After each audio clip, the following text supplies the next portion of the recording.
الأنبياء والمرسلين سيدنا محمد وعلى آله وصحبه أجمعين.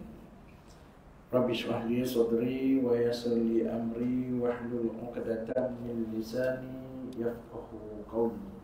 أما بعد. Assalamualaikum warahmatullahi wabarakatuh. Alhamdulillah, syukur kepada Allah Subhanahu wa taala yang mengizinkan pertemuan kita pada malam ini untuk kita meneruskan perbincangan daripada kitab Rahsia Kematian, Alam Akhirat dan juga hal-hal yang berkaitan dengan kiamat. Sambungan kitab kita muka surat 170, iaitu perbuatan yang dilakukan setelah mayat dikebumikan. Dan apabila berlaku kematian, kemudian mayat itu diuruskan oleh orang-orang Islam yang hidup. Kemudian apabila dikebumikan, orang Pantai Timur dia sebut tanam, mayat tanam pukul berapa, ke tanam tu dikebumikan lah, disimpan. Orang sini sebut disimpan, dia dikebumikan. Dikebumikan tu maknanya dihantar ke tanah balik lah. Baik.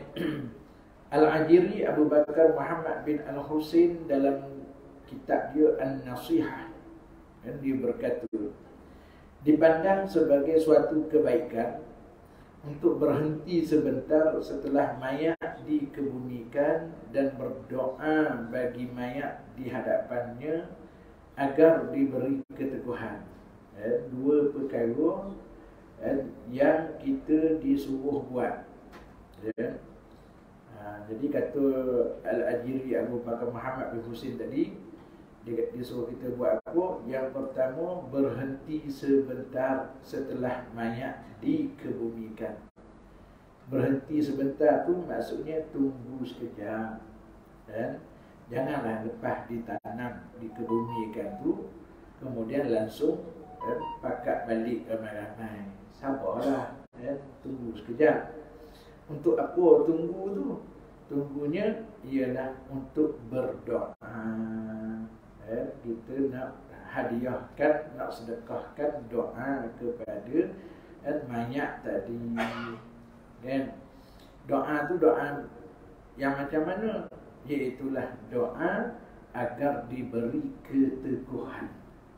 Doa semoga Allah Ta'ala beri keteguhan kepada si mati tadi. Teguh apa tu? Teguh dapat menjawab segala pertanyaan yang akan ditanya oleh malaikat tak berapa lama lagi. Dan di antara bentuk doa tu ialah, ya Allah, kita orang yang hidup ni, kita berdoa, ya Allah, dia adalah hamba-Mu. Dia tu siapa? Ni, hak yang baru dikebumikan tu. Dia adalah hamba-Mu. Engkau lebih mengetahuinya daripada kami. Engkau sebagai Tuhan, Engkau lebih mengetahui tentang kawan kami hak yang dah meninggal ni, berbanding dengan diri kami. Kami hanya mengetahui kebaikannya. Kami hanya mengetahui kebaikannya. Selama kami berkawan dengan dia, dengan arwah ni, kami tahu, kami kenal arwah ni adalah seorang yang baik. Itu pengakuan kita lah. Kita mengaku ni, dalam doa kita ni, kita bercakap dengan Allah, dan kita kata, wahai Tuhan kami, Engkau lebih mengetahui, Engkau lebih mengenali hamba Engkau ini. Dan kami pula, setakat kami kenal, selama kami berkawan dengan dia, kami tahu, kami kenal dia ni adalah orang yang baik. Engkau telah mendudukkannya untuk ditanya, maka tetapkanlah dia dengan kata-kata yang tetap. Kata-kata yang tetap tu maknanya apa? Iaitulah dengan keimanan. Jadi bila kita tahu kawan kita sekarang ni sedang ditanya oleh malaikat. Jadi kita minta daripada Allah supaya kawan kita yang meninggal tu dapat menjawab segala pertanyaan yang ditanya oleh malaikat nanti. Sebagaimana telah engkau tetapkan di dunia, sebagaimana engkau jadikan dia sebagai orang yang beriman, berpegang dengan kalimah syahadat la ilaha illallah, maka saat dia sudah mati sekarang dan ditanya oleh malaikat ni, maka kami minta begitulah juga dia dapat menjawab kalimah syahadat tadi dengan baik. Kasihanilah dia ya Allah, dan hubungkanlah dia dengan Nabi engkau Muhammad sallallahu alaihi wasallam. Jangan engkau sesatkan dia sesudah itu, dan jangan engkau halang pahalanya. Ini adalah sebahagian daripada doa yang kita juga membacanya di dalam solat jenazah. Allahumma la tahrimna ajrahu wa la taftinna ba'dahu. Ya Allah, janganlah engkau sesatkan dia sesudah itu, sesudah kematian ni, dan jangan engkau halang pahalanya. Maknanya walaupun dia sudah mati, tetapi biarlah pahalanya masih lagi berterusan. Kan? Itu di antara doa. Jadi kalau kita tak bolehlah nak berdoa macam ni, doa je lah ikut ayat kita sendiri. Tak semestinya kita berdoa sebagaimana doa yang Nabi ajar dalam hadis. Kita tak hafal, tak apa, doalah ke bahasa Melayu gitu.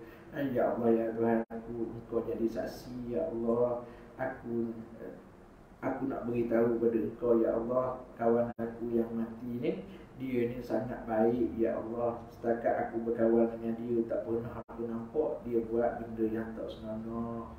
Jadi ampunlah dia, ya Allah. Setakat yang aku tahu, dia ni orang yang baik. Tapi kau adalah dia buat jahat yang lain-lain, yang itu kan aku tak pernah nampak. Okay. Inilah sebenarnya yang dikatakan persaksian orang hidup kepada orang mati. Saksi inilah yang sangat diperlukan oleh orang mati sebenarnya. Sebab kita bila kita berkata ke dalam doa itu, ataupun kalau tak dalam doa pun, dalam percakapan biasa pun, kata-kata kita itu tetap akan diguna pakai oleh malaikat di hari akhirat besok sebagai saksi. Kawan kita ni baik ataupun buruk, malaikat kata bergantung kepada apa yang kawan-kawan kau kata. Kalau ramai yang di dunia yang masih hidup tu kata engkau orang yang baik, memuji-muji engkau siang dan malam, mengatakan engkau ni orang yang baik, maka baiklah engkau di sisi Allah Ta'ala. Tapi kalau semua pakat kata ini jahat ni, kaki sakau ni, maka menderitalah engkau, sebab kata-kata orang yang hidup akan dijadikan saksi oleh Allah Ta'ala. Jadi sebab itulah kita ni, bila kita bercakap tentang orang yang telah mati, walaupun kita tahu orang tu banyak jugalah melakukan benda yang tak elok, tetapi cubalah elakkan daripada kita menyebut-nyebut kejahatan orang tersebut. Sebaliknya kita carilah kebaikan hak yang dia ada buat. Takkanlah seumur hidup dia tu satu kebaikan pun dia tak pernah buat, kan? Jadi kalau itulah 99 kejahatan dia buat dan satu kebaikan sahaja, maka kita lupakanlah 99 kejahatan yang dia buat tu. Kita ceritalah pada orang satu kebaikan yang dia buat tadi. Sebab kita bimbang, kita cerita, orang tanya, Kau kenal, kau ingat lagi tak arwah Zul? Okay. Kita pun kata, oh Zul tu, jahat tu. Okay. Yeah. Aku selama kenal dengan dia tu, aduh memang aku tak nak aku kawan lah. Kita pun cerita apa kejahatan yang dia buat ni. Maka kata-kata kita itu akan dipegang oleh malaikat. Malaikat pun datang, Zul, orang atas dunia tu tengah rancak bersembang cerita kau ni orang yang jahat sekian. Bukan malaikat tak tahu. Jadi sebab itulah Islam menyuruh kita supaya menutup aib, menutup salah, menutup dosa, kejahatan orang yang melakukan kejahatan tadi. Kan hadis yang biasa tuan-tuan duk dengar, mungkin tuan-tuan pun duk hafal. Nabi kata apa? Nabi kata siapa yang menutup aib seorang hambanya, seorang hamba, maka Allah akan menutup aibnya di hari akhirat besok.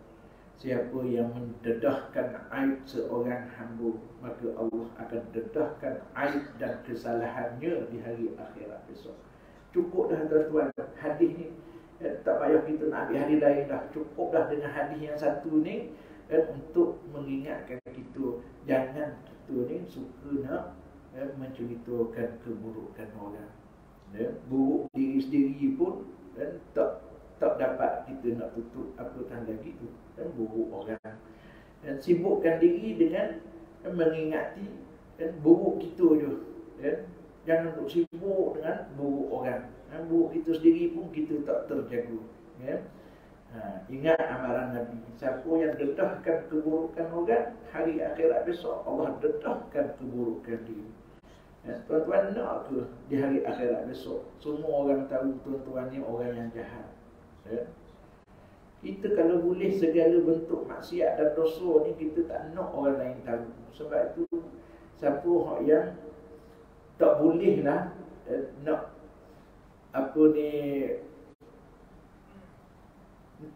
nak mengelak daripada melakukan kejahatan, jangan dia buat depan orang.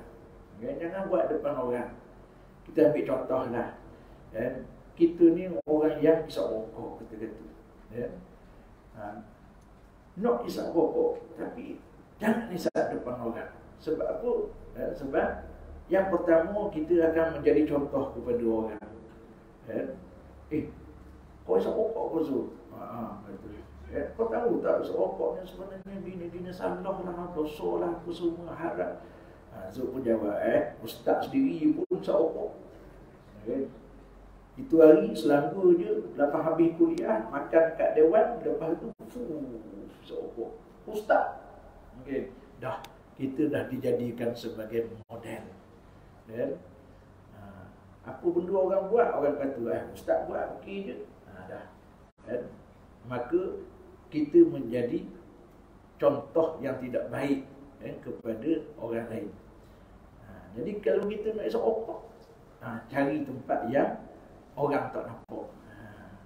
Macam zaman sekolah-sekolah dulu, carilah tandas. Sekolah saya ada cikgu 2-3 orang yang isap rokok. Asal isap rokok je pergi tandas. Saya beritahu, engkau sekarang cikgu, engkau bukan murid sekolah lagi dah. Murid sekolah menasabah lah, cari tandas nak isap rokok. Engkau kan cikgu. Habis tu takkan aku nak isap depan budak-budak, biar budak-budak nampak. Saya kata betul lah tu. Macam tu lah cara dia. Jangan tunjuk benda yang tak baik ni, jangan tunjuk. Nak tunjuk benda yang baik-baik sahaja. Baik. Jadi itulah doa kita. Dan doa ini sebenarnya sangat diharapkan oleh orang mati. Orang mati mengharapkan doa.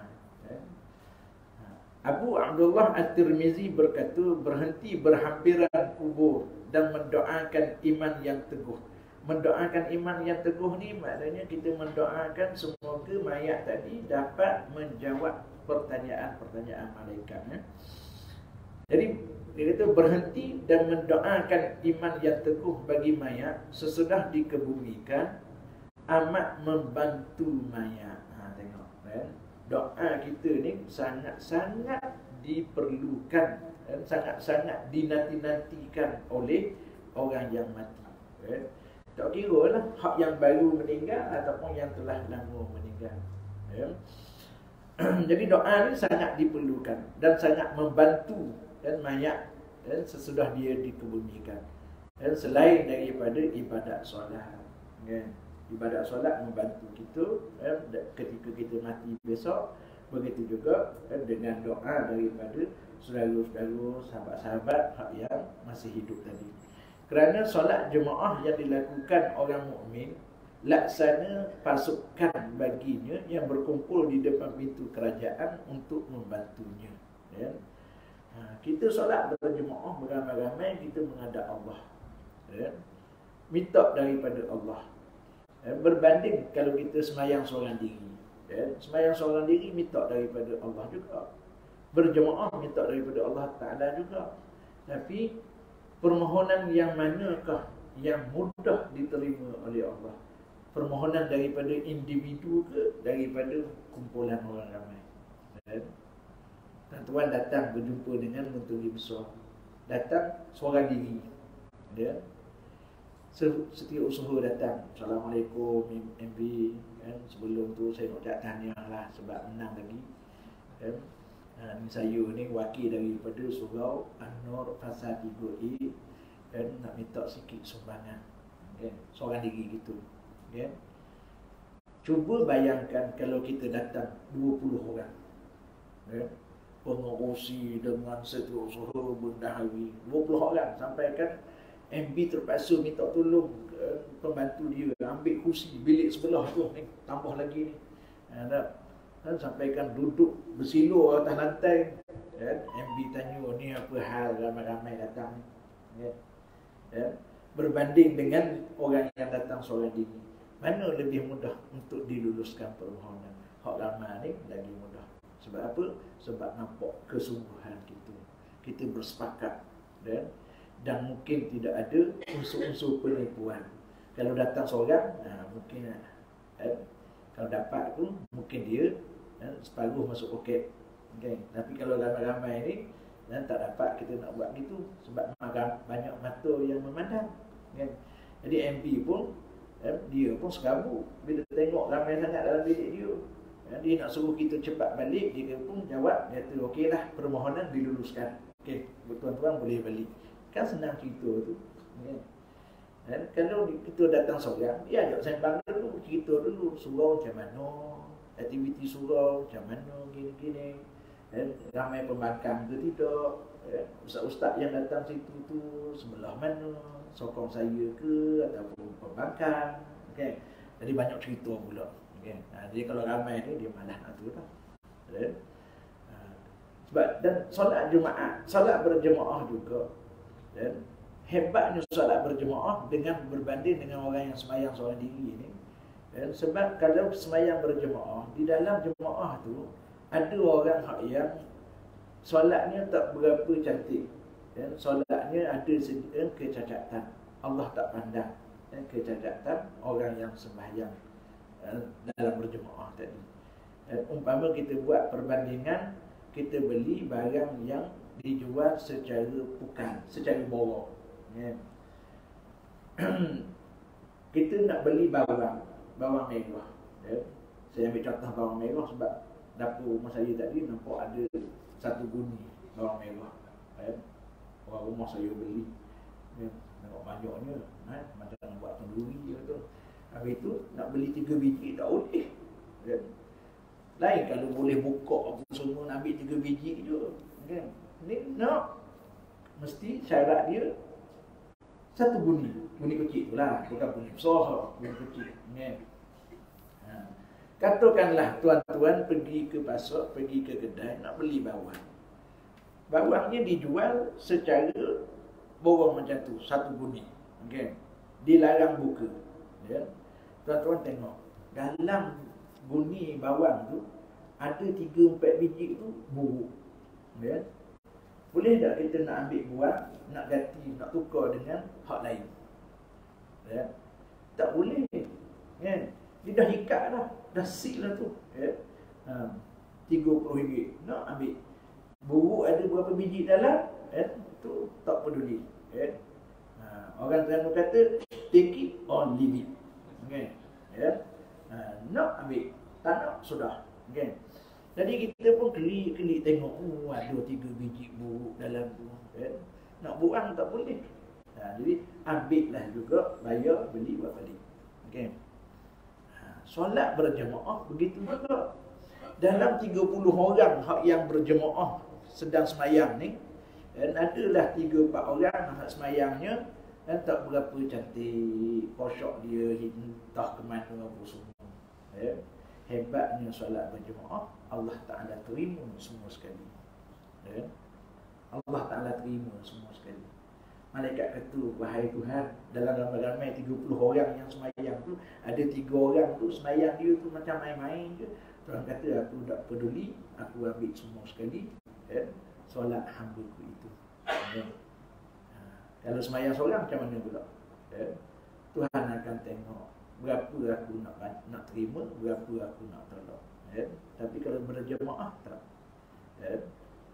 Itu hebatnya solat berjemaah. Dia membantu itu. Terutama orang yang semayang dia tak berapa betul mana tu, bergabunglah dengan jemaah dan solatnya diterima oleh Allah Ta'ala sebagaimana solat orang-orang lain. Baik. Berhenti berhampiran kubur memohon keteguhan merupakan bentuk pertolongan pasukan tersebut. Jadi orang ramai, bila ramai yang datang mengantar jenazah itu, kemudian mereka pun berdoa macam sembahyang berjemaah tadi lah. Semua doa daripada orang ramai ini diterima oleh Allah Ta'ala. Walaupun ada 2-3 orang yang tak reti nak berdoa tu, Allah Ta'ala tetap terima juga doa dia.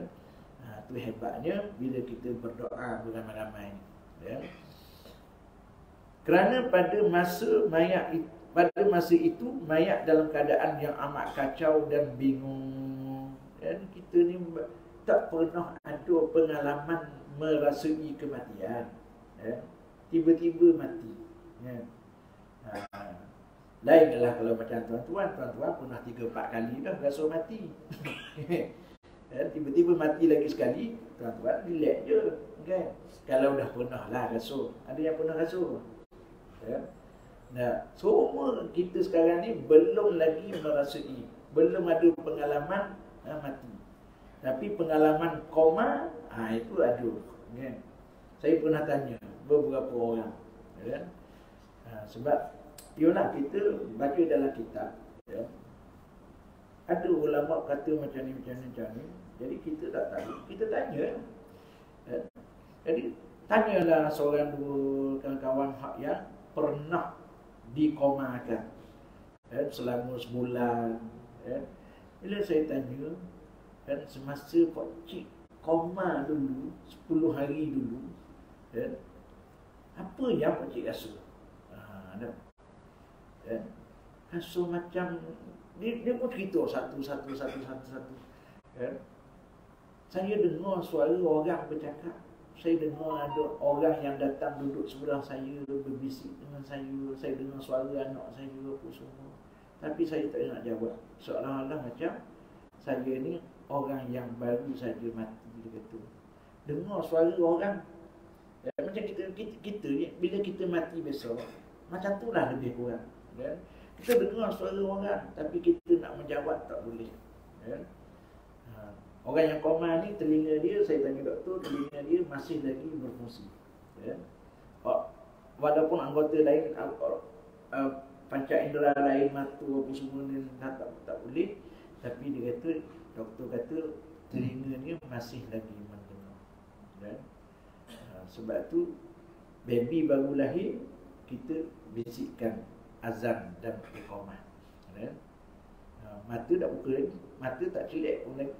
Tapi baby manusia bila dia lahir saja ke dunia, panca indera yang pertama yang berfungsi ialah telinga. Telinga tu. Sebab tu kita disuruh supaya membisikkan kalimah azan dan iqamah. Jadi begitu juga apabila seseorang itu telah meninggal. Walaupun dia telah meninggal, dan sebenarnya telinga dia masih lagi dapat mendengar. Sebab tu cakaplah benda yang baik-baik bila kita berada di sisi mayat. Ya. Baik. Jadi orang yang baru kali pertama mati, ya, dia berada dalam keadaan yang amat kacau dan bingung. Ya.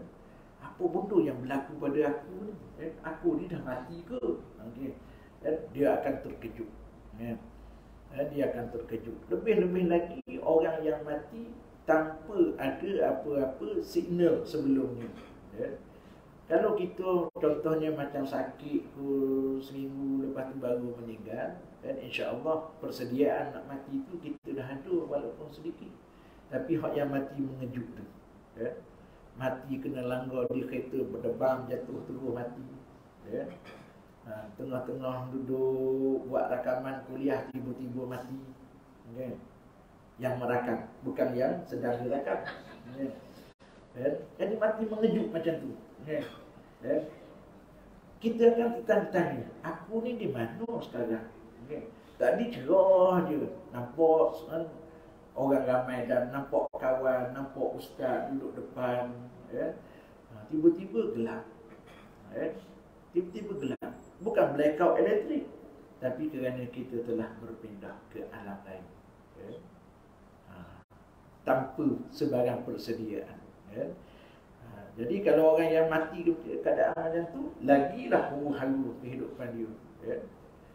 Serupa macam kita orang yang nak buat sesuatu tapi tak ada persediaan. Huru-hara hidup itu. Tapi kalau dah ada persiapan awal, insya-Allah, dan tak adalah macam tu. Kerana dia orang yang mati tadi sedang menghadapi ketakutan yang sangat dahsyat, pertanyaan dan juga ujian fitnah malaikat yang bertanya di dalam kubur. Dan sebelum ni tak pernah duduk dalam kubur, tak pernah jumpa malaikat muka dan kaki. Tiba-tiba berpindah saja ke alam barzah, benda-benda itu datang depan mata gitu. Tak terperanjat ke gitu. Tu kata, dan ada orang, setengah orang, dia tak sedar yang dia ni telah pun mati. Ni yang kita takut ni. Tak sedar, aku ni dah mati ke? Jangan sampai macam tu. Baik. Jadi kesimpulan daripada tajuk ni, doa daripada orang yang hidup sangat bermanfaat kepada si mati. Dan orang yang mengiringi jenazah, bila sahaja mayat tu dah selesai dikebumikan, janganlah terus melangkah pulang, dan duduklah dulu situ, dan kurang-kurangnya bacalah, kirimkanlah doa kepada kawan kita yang baru meninggal tadi. Baik. Kemudian seterusnya, tidak boleh meratap serta menyalakan lampu di kubur dan memperingati hari ketiga serta hari ketujuh, ataupun hari yang ke-40, hari yang ke-100, sebagaimana ada diamalkan oleh setengah-setengah masyarakat kita hari ini. Entah-entah tuan-tuan pun ada juga sekali. Boleh ke kita nak memperingati hari kematian? Biasa kita buat, Ustaz, malam ni jemput datang rumah, ajaklah orang surau sekali lepas Isyak. Ada apa? Malam ni malam yang ke-40, arwah Zul meninggal. Jadi jemput datanglah Ustaz ya. Ustaz ni pula kaki ke bulu, tak makan lagi. Yo, saya akan datang. Jangan lupa Ustaz, ajak semua orang surau tu yo. Yolah. Sampai hari yang ke-100 macam tu juga. Ustaz, ni ada buat lagi sekali kat rumah tu, kata jemput datang je, ajak orang surau. Ada apa pula? Malam ni malam yang ke-100. Oh, yang ke-100 pula. Oh, okey. Tu syok jadi ustaz tu. Bila berlaku kematian dia pun pangkos kat kalender dekat dinding rumah dia. Zul malam ni baru yang ke-28. 2 hari lagi adalah makan besar kat rumah tu. Okay. Kemudian hari yang ke-100, 3 bulan lepas tu, tengok-tengok ada lagi tanda pangkah dekat kalender. Hari ke-100 Zul. Okay. Benda tu ada apa dalam Islam? Kan? Hari mengingati kematian. Kan? Para ulama berkata menjerit-jerit menyebut Allah yang Maha Suci. Kan? Ataupun kata-kata lain, berhampiran dengan jenazah ataupun berhampiran dengan kubur, ataupun perbuatan berkumpul di kubur, berkumpul di masjid, ataupun berkumpul di tempat-tempat lain dengan tujuan untuk membaca Al-Quran dan lainnya, selain daripada baca Quran, maknanya untuk berzikir, bertahlil semualah, kerana kematian. Membaca Quran, berzikir kerana kematian. Sebab apa malam tu masjid apa ni ada baca Yasin apa semua? Sebab Zul meninggal. Okay. Agak-agak kalau Zul tak meninggal, malam tu ada tak baca Yasin? Tak ada. Okay. Yasin ni famous di kalangan orang Melayu hari Khamis malam Jumaat. Itu rutin kita. Okay. Tiba-tiba hari Selasa malam Rabu ada buat baca Yasin. Ya. Kuliah ditangguhkan. Surau akan mengadakan majlis bacaan Yasin dan tahlil arwah Zul. Okay. Berapa kali dah sebut nama tu? Agak-agak jangan sampai 40 kali dah. Okay. Saya banyak tempat saya beri contoh nama, saya sebut nama orang. Sampai hari ni tak mati-mati lagi orang hak yang saya sebut nama tu. Biasanya hak mati tu hak yang duduk dekat dengan saya, tapi saya jarang-jarang sebut nama. Hak tu yang cepat mati. Tapi jadi Zul jangan bimbang, Ustaz. Nasyid sebut nama aku, dia beri contoh masa mati je sebut nama aku. Masa mati je jangan bimbang Zul. Lambat lagi mati. Insya-Allah. Sebab bukan Zul seorang saja, banyak lagi nama lain yang di surau masjid lain. Sampai hari ni tak mati-mati lagi. Padahal tiap kali saya datang berkuliah, asyik nama dia je saya sebut. Jadi jangan bimbanglah, insya-Allah. Kita doakan orang lain dulu mati. Baik, ulang balik. Menjerit-jerit menyebut nama Allah ataupun kata-kata lain selain daripada menyebut nama Allah. Maknanya tak kira lah, bernasyid ke, berdendang ke, apa ke, berhampiran dengan jenazah ataupun berhampiran dengan kubur. Jenazah ni maknanya hak yang masih belum dikebumikan, tu jenazah. Kalau dah duduk dalam kubur, kita tak panggil jenazah dah, kita dah panggil dia mayat. Berkumpul di kubur ataupun di masjid ataupun buatlah di mana-mana tempat lain, tujuan dia untuk membaca Quran dan juga untuk berzikir, bertahlil dan seumpamanya. Kerana berkumpul tu tujuan dia kerana apa? Kerana berlakunya kematian.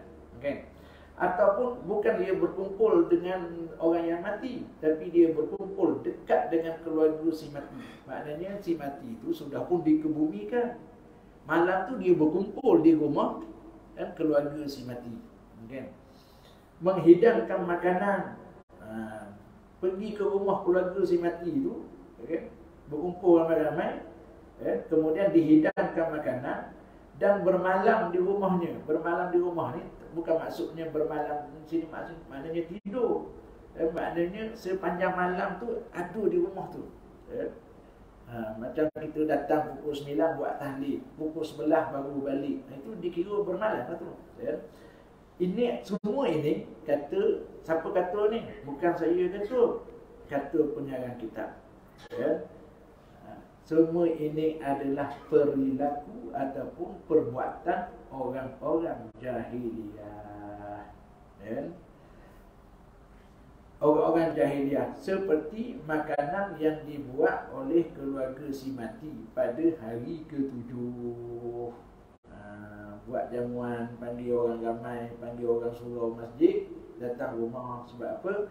Sebab malam ni malam ke-7. Hak kita buat biasanya sini berapa malam? 3 malam je. Malam pertama, malam kedua, malam ketiga je. Jarang dah sekarang ni orang buat 7 malam. Tapi saya ingat masa kecil-kecil dulu, zaman sekolah rendah, sekolah menengah dulu, berlaku kematian. Malam pertama memang tak ramai, 10-20 orang je. Sebab apa? Sebab biskut mayat dengan TO je. Tuan rumah tak sempat nak masuk. Dan ke bumi petang pukul 5, nak cari ayam apa semua, pasok dah tutup, tak ada. Terpaksa dah biskut mayat je lah. Ke sini panggil apa? Biskut kopi itu lah, biskut Mary itu, kan? Biskut petok, biskut Jacob tu, kan? Cicah dengan TO. Jadi malam pertama kita tahu dah menu tak special, kan? Malam yang kedua special sikit, martabak. Ramai sikit, bilangan jemaah dah bertambah 40 orang. Malam tadi mula-mula tu 20 orang je. Tapi malam yang ketujuh, ini makan besar, kan? Sembelih lembu, kan? Kalau waris si mati itu ada lembu lah, kan? Kalau tak lembu pun nasi minyak, kan? Suka kita penuh. Malam ketujuh waris si mati ni, kan? Terpaksa pasang kanopi 3 depan rumah, kan? Sebab orang ramai ni, kan? Sebab tu saya dulu kalau berlaku kematian tahlil malam pertama, kedua, ketiga, keempat, kelima jarang saya mari. Malam ketujuh sibuk macam mana pun saya pergi. Sebab makan besar, ya, kan? Itu orang biasa, makmum. Kalau terimam dia lagi suka tiap-tiap malam, ya. 3 malam terimam boleh, tak ada masalah. Terimam kita buat 7 ni, alhamdulillah, kata terimam. Sebab apa? Tiap-tiap malam lepas tahlil sebelum balik salam dengan tuan rumah, masuk poket. Tak banyak tuan-tuan, RM50 je. Tapi kalau 7 malam dak 350, boleh bayar dah ansuran motor sebulan, kan? Sebab tu saya masa duduk Terengganu saya tak nampak benda ni. Saya datang ke Negeri Sembilan baru saya nampak. Datang tahlil satu malam nak balik tu tapau lagi, penuh baku motor, kan?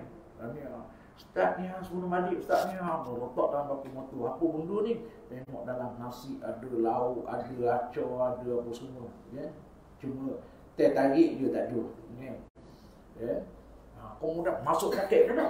Masuk poket pula. Saya balik rumah tengok RM50. Ustaz jangan lupa yo malam esok yo. Ya. Malam esok datang macam tu juga RM50, ya. Tuan rumah kata, Ustaz malam esok last, muka dah sedih dah, ya. Dalam kepala ingatkan 7 malam, rupanya 3 malam je, ya. Itu kat orang rumah. Orang rumah kata di sini ada kita, orang-orang sini kata kalau jemput Ustaz mana-mana kita bagi, gitu, kan? Abang jangan tolak bang, malu tuan rumah, kata. Sebab orang Negeri Sembilan ni lain, dia tak sama macam orang Terengganu. Dan jadi bila orang bagi tu jangan tolak, malu orang lain nampak, gitu. Ambil lah, jaga maruah dia, jaga kan air muka dia. Tapi kalau dia tak bagi jangan tanya. Tak ada pun. Jangan tanya, okey. Baik.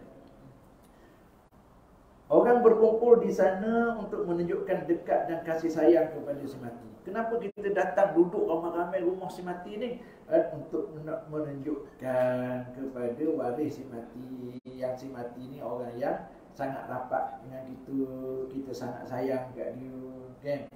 Perkara itu merupakan perkara baru. Perbuatan-perbuatan tu yang disebut tadi itu adalah perbuatan merupakan perkara baru. Perkara barunya maksudnya ialah tidak ada dilakukan oleh orang-orang dulu. Zaman Nabi tak ada, zaman sahabat tak ada, zaman tabi'in pun tak ada. Tapi lepas pada itu tiba-tiba ada. Itu yang dikatakan perkara baru. Dalam istilah dia kita panggil bid'ah. Dan tidak disukai oleh para ulama. Perbuatan ini tidak disukai. Para ulama ramai tak bersetuju. Begitu juga dengan kenduri pada hari ke-40, kenduri pada hari yang ke-100, nak mengenang 40 hari kematian, 100 hari kematian, kan? Semuanya adalah bid'ah yang bercanggah dengan Islam, kan? Sepatutnya orang lain yang menjamu keluarga si mati, bukan kita ni datang ke rumah keluarga si mati, keluarga si mati pula yang jamukan kita, kan? Nah, inilah satu perkara yang berlawanan dengan sunnah, kan?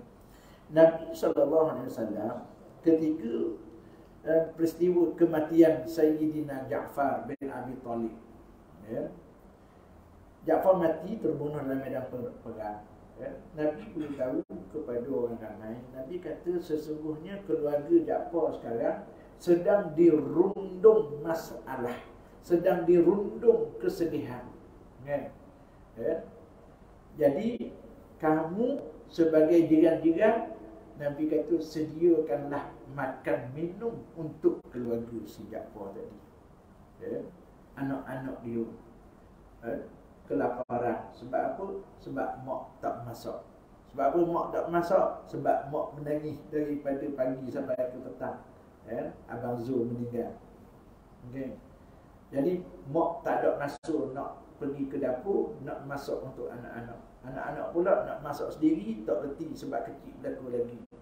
Dan maka ketika itu tanggungjawab jiran hantar makanan. Dan tanya, kau dah makan belum? Belum. Mak kau mana? Ada dalam bilik daripada pagi tadi sampai pula lepas asar tak keluar lagi itu. Duk berteriak nangis. Habis bukan bantal dia basah, habis katil basah dah. Ya. Mak menangis, ya, tak keluar. Ya, tak peduli anak dah kelaparan. Jadi waktu itu jiran-jiran yang main peranan. Nabi kata, buatlah makanan untuk keluarga si Ja'far kerana keluarga si Ja'far sekarang sedang dalam kesibukan, ya.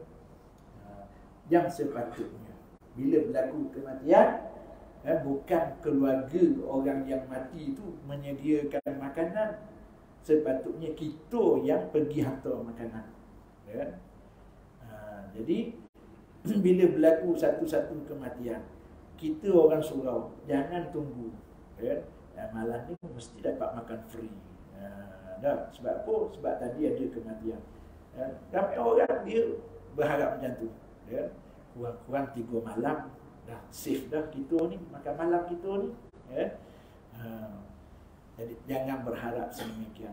Yang sepatutnya Tok Imam dengan jemaah surau, malam ni kita pergilah ziarah rumah arwah Zul, ya. Kita doakan untuk mereka, dan dalam masa yang sama kita bawalah sedikit, ya, hadiah buah tangan dan seumpamanya untuk keluarga dia, okay. Tok Imam pun tanya, lepas isyak malam ni siapa nak bersama saya, ya, semua angkat tangan, kami akan ikut. Tok Imam pun tanya, kau nak bawa apa? Tok Imam tanya Tok Bilal satu. Tok Bilal satu kata, saya nak bawa beras 20 kilo. Okey, kata Tok Imam. Tanya Bilal dua, kau Bilal dua, saya bawa Milo, kopi, teh, Tokak Ali dan seumpamanya, ya. Okey, bagus. Bendahari kata saya nak bawa ayam 3 ekor, kan? Bawa itu, bawa ini. Masing-masing pun lepas isyak pergi beramai-ramai rumah keluarga si mati, kan? Assalamualaikum. Tuan rumah susah hati dah, aku nak sediakan makanan, tengok Tok Imam suluh dengan lapu suluh, tengok 20 orang lagi, okay. Tok Imam pun beritahu, jangan susah hati, kami makan bukan nak mentedara, kami datang sebenarnya nak bagi makanan, ya. Oh, kalau macam tu naiklah Tok Imam, masing-masing pun letak, orang ni letak, ya, ruang tamu tu separuh penuh dengan makanan, ya. Agak-agak suka hati dah tuan rumah, ya. Dah Tuan Imam bawa apa, orang lain bawa belaka dah. Tok Imam kata, saya orang tua tak larat nak bawa barang berat-berat, saya bawa RM500 je. Oh, Tok Imam dulu 500, bagi pihak surau kami mengucapkan takziah, harap puan bersabarlah, dengan kematian Abang Zul tu, kan? InsyaAllah arwah tu orang yang baik, kami semua sayang sangat ke dia. Agak-agak suka hati tak keluarga si mati. Isteri dia senyum, dia terima kasihlah Bang Haji. Anak-anak datang tengok, banyaknya makanan. Tengok pula tangan mak ada 500 pula, suka hati. Silap hari bulan, bila Tok Imam nak balik, tuan rumah tanya, mana besok datang lagi tak? Kan 3 malam. Tuan rumah Tok Bila kata, cukup lah. 3 malam, bengkerak lah, tampung surau. Tu hak yang sepatutnya kita buat. Bukannya datang, parking motor, Assalamualaikum, masuk dalam rumah, buat tahlil sikit, baca sikit-sikit, baca doa, kemudian bolehlah tu, angkatlah keluar. Tok Imam yang kata tu, bukan orang lain.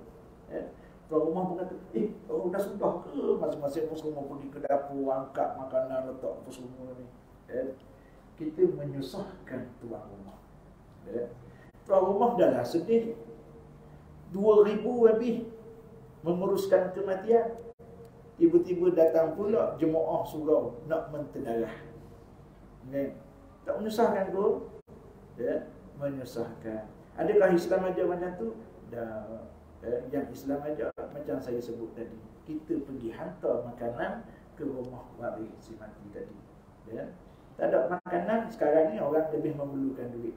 Datanglah bagi duit. Kita menggembirakan orang yang mati, keluarga orang yang mati. Bukan kita gembirakan mereka datang bertahlil kemudian kita makan kat rumah dia, tak. Bertahlil tu bagus, berdoa, baca Yasin ke apa semua tu bagus. Tapi bab makan selepas tu yang tak bagus tu. Sebab dia menyusahkan tuan rumah. Sepatutnya kita yang bagi, kan. Mereka berkata, orang Muslim tidak patut meniru perbuatan orang kafir. Setiap orang yang hendaklah melarang keluarganya untuk menghadiri majlis seperti itu.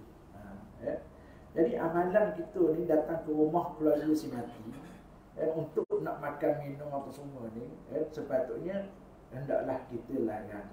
Hindarkanlah daripada mati.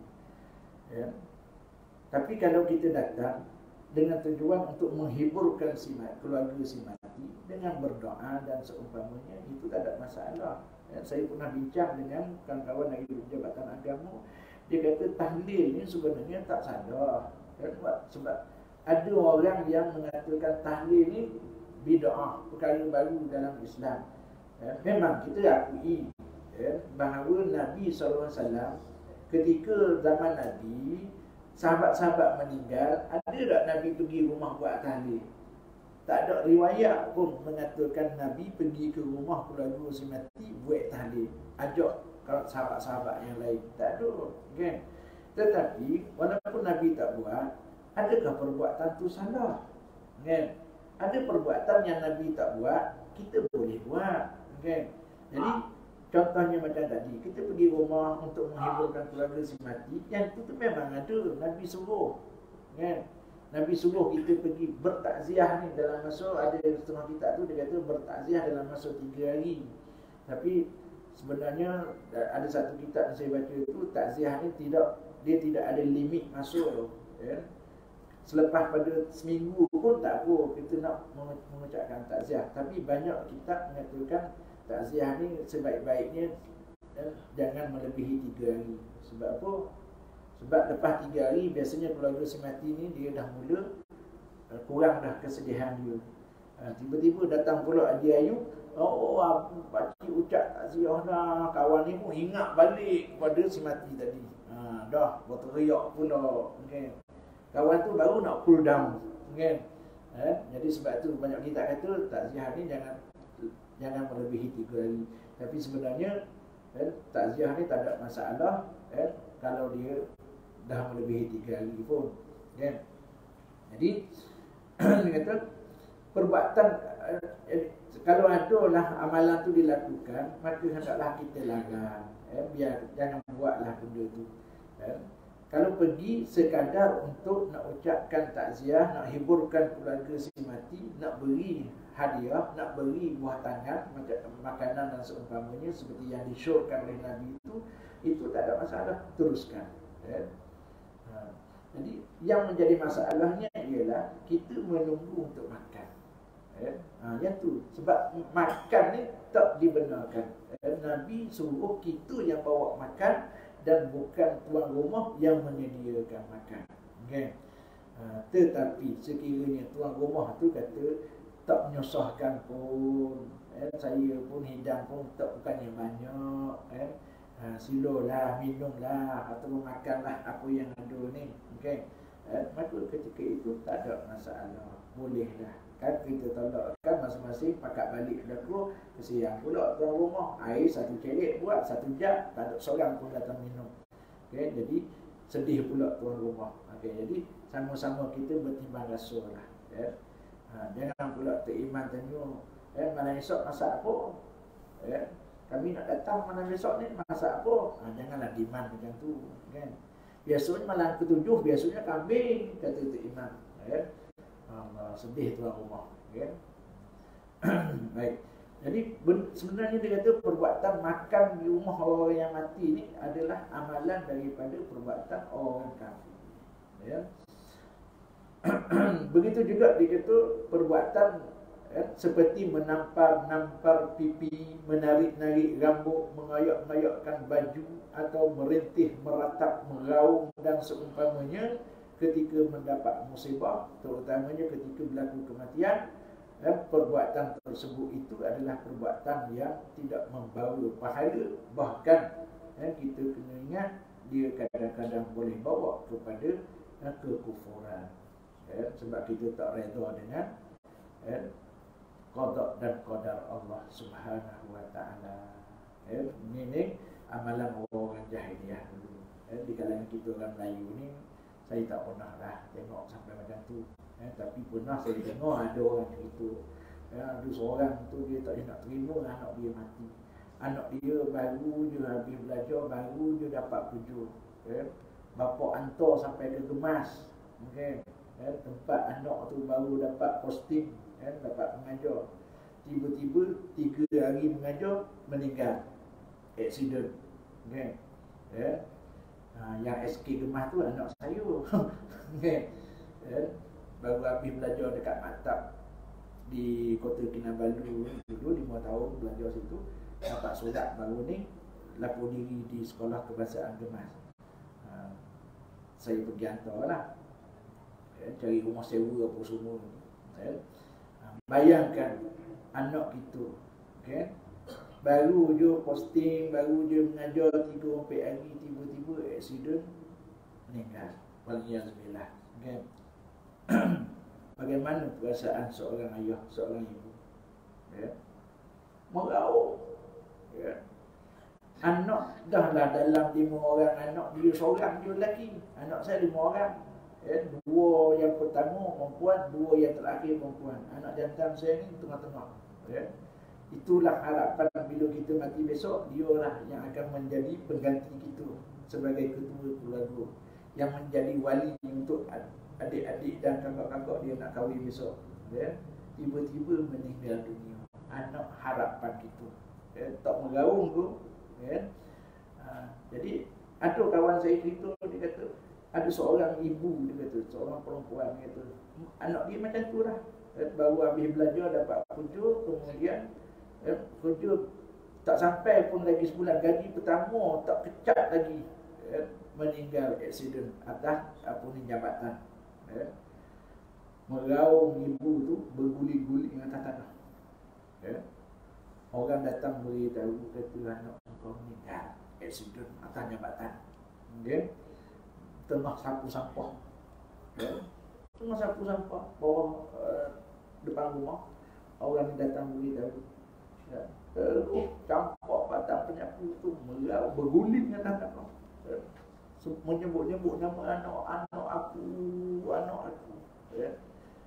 Tu antara perbuatan yang dikatakan menyerupai golongan jahiliah, antaranya macam tu lah. Saya nak terima berguling-guling. Saya tak berani nak kata tuan-tuan, saya bimbang kalau berlaku pada saya pun, rasa-rasa kemungkinan adalah juga terbuat juga macam tu. Kalau iman kita tak kuat lah. Jadi sebab itu Islam, Allah Ta'ala mengajar kita. Dalam Quran pun Tuhan sebut, bila kita dapat satu berita musibah apa semua, pertama sekali inna lillah, supaya hati kita jadi redha, boleh terima apa yang berlaku. Tapi masalahnya bercakap memang senang, tapi bila berlaku pada diri sendiri, wallahu a'lam.